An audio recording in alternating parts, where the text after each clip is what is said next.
বন্ধুরা সবাইকে শুভেচ্ছা জানিয়ে শুরু করতে যাচ্ছি নতুন আরো একটা রেসিপি।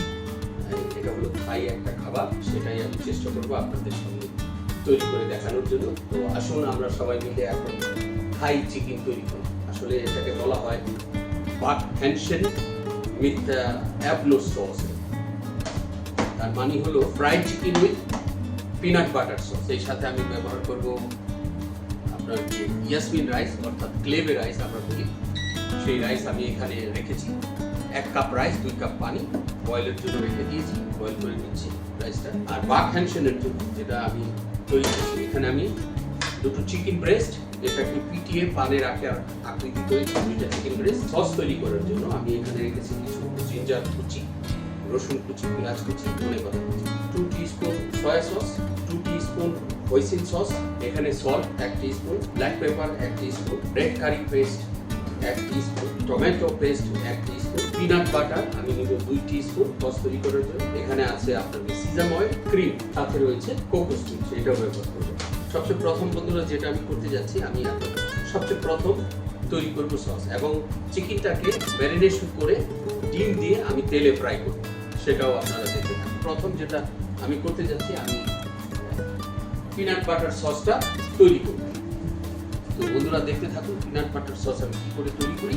এর মধ্যে সামান্য একটু তেল। তো বন্ধুরা দেখতে পাচ্ছেন আমার ফ্রাই প্যান সামান্য একটু গরম হয়ে গেছে। সবচেয়ে প্রথম আমি এখানে ঢেলে দেব রেড কারি পেস্ট, ঢেলে দিলাম। এটা একটু ভেজে নিব, সামান্য রেড কারি পেস্টটা একটু ভাজা ভাজা হয়েছে। এখন আমি ঢেলে দিচ্ছি টমেটো, ভাজা ভাজা হয়ে গেছে। এখন একটু পানি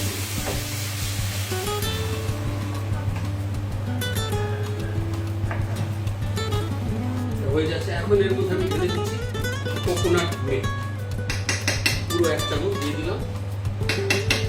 যতটুকু ছিল পুরোটাই ঢেলে দিলাম। এখন আমি ঢেলে দিচ্ছি black pepper, Chinese salt, soya sauce সামান্য একটু, hoisin sauce, peanut butter 1 tablespoon, চিনি 1 টিস্পুন, সল্ট। বন্ধুরা দেখতেই পাচ্ছেন আমার সস তৈরি হচ্ছে। দেখতে পাচ্ছেন আমার পিনাট বাটার একদম গলে গেছে এবং মিক্স হয়ে গেছে। আরো একটু পানি দিতে হবে। এখন যেটা বন্ধুরা আমি করতে যাচ্ছি, এর মধ্যে আমি ঢেলে দিচ্ছি ক্রিম 1 কাপ সমান সমান। এখন সিজাম অয়েল, এখন কর্নফ্লাওয়ার আগে থেকে গুলে রেখেছিলাম 1 টিস্পুন, এটা দিয়ে এই সসটাকে একটু টাইট করে নিচ্ছি। বন্ধুরা দেখতে পাচ্ছেন আমার পিনাট বাটার সস একদম পরিবেশনের জন্য প্রস্তুত। এখন এটাকে আমি অন্য পাত্রে ট্রান্সফার করে নিচ্ছি। অন্য একটা ফ্রাই প্যানের মধ্যে ট্রান্সফার করে নিচ্ছি, কারণ এই ফ্রাই প্যানটা আমার লাগবে। দেখতে পাচ্ছেন তো আমার ফ্রাই প্যানটা রেখে দিলাম এখানে। এখন বন্ধুরা আমি যেটা করতে যাচ্ছি, আমি চিকেনটাকে এর মধ্যে ফ্রাই করে নেব। তো চিকেনটা আমি আগে থেকে পিটিয়ে রেখেছিলাম, দেখতেই পাচ্ছেন পানের আকৃতি। এর মধ্যে আমি 1 টিস্পুন পরিমাণ মতো সল্ট, দুই দিকে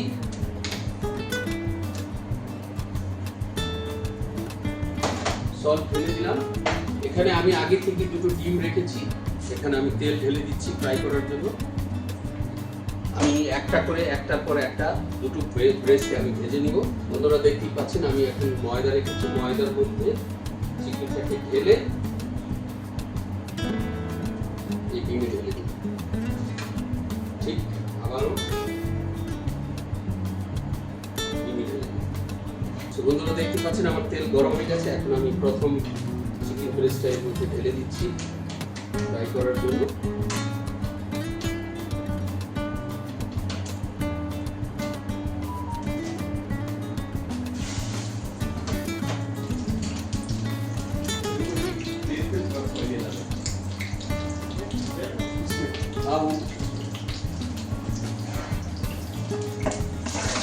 বন্ধুরা দেখতে পাচ্ছেন আমার চিকেন খুব সুন্দর ফ্রাই হচ্ছে, একেবারে গোল্ডেন কালার এসে গেছে। তো আমার প্রথম চিকেনটা শেষ হয়ে গেছে, তুলে নিলাম। এখন পরের পিস।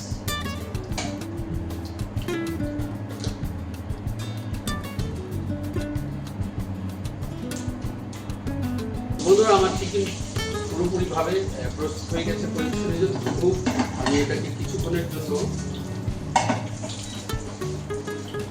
ওভেনের মধ্যে ঢুকিয়ে দিব। বাক ওভেন আমরা বলে থাকি, বা গ্রিল।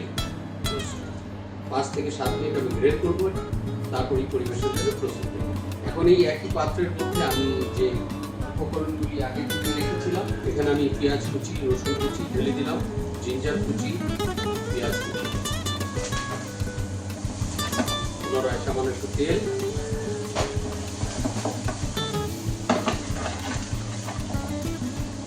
এখন এখানে ঢেলে দিচ্ছি পেঁয়াজ, বড় বড় কাটা পাপরিকা, এটাই আমার সস। ঢেলে দিচ্ছি সয়া সস বাকিটুকু, হুইসেল সস বাকিটুকু, ব্ল্যাক পেপার,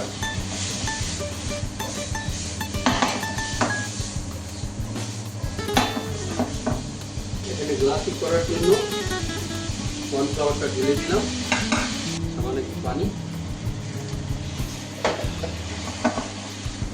তো আমার সবজিও প্রস্তুত। তো বন্ধুরা, আমার ক্লেভে রাইসও পরিবেশনের জন্য প্রস্তুত হয়ে গেছে। কিছুক্ষণের মধ্যে আমি চিকেনটাকে ওভেন থেকে বের করে সুন্দর একটা প্লেট তৈরি করে আপনাদের দেখাবো কি করে ঘরে বসে বাক হ্যান্ডসেন উইথ অ্যাবনোস সস তৈরি করা যায়। দেখতেই পাচ্ছেন যে গার্নিশ করার জন্য যে উপকরণগুলি আমার প্রয়োজন আছে সবগুলি আমি পাশে রেখে দেখতে থাকুন বন্ধুরা। সো বন্ধুরা, দেখতেই পাচ্ছেন আমার চিকেন ওভেন থেকে আমি বের করে নিয়ে এসেছি, খুব সুন্দর রান্না হয়েছে। এখন এটাকে পাশে রেখে দিচ্ছি। দেখতেই পাচ্ছেন আমার ক্লেভে রাইস অর্থাৎ ইয়াসমিন রাইস এটা। সো আমি চিকেনটাকে ঠিক এইভাবে এখানে বসালাম।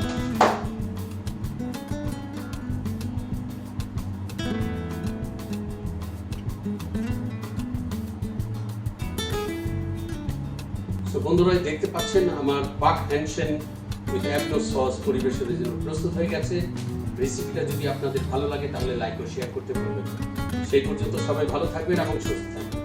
আবারও দেখা হবে নতুন কোনো রেসিপি।